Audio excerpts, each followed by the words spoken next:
Hi everyone! Isang mapagpalang araw po sa bawat isa sa atin.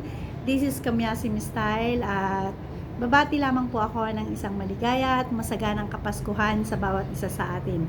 Especially po sa ating mga katulad kong OFW, malayo man tayo sa ating mga mahal sa buhay, huwag po tayong malungkot at alam naman natin na naging traditional na sa ating mga Pilipino na kapag may ganitong okasyon is mas happy kapag buo ang ating pamilya na nagse-celebrate.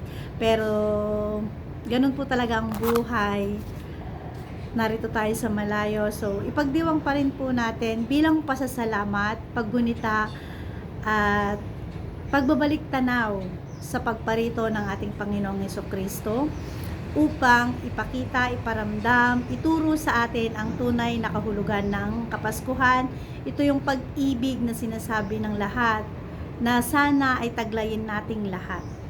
Muli po, isang mapagpalang umaga. Merry Christmas po sa bawat isa sa atin.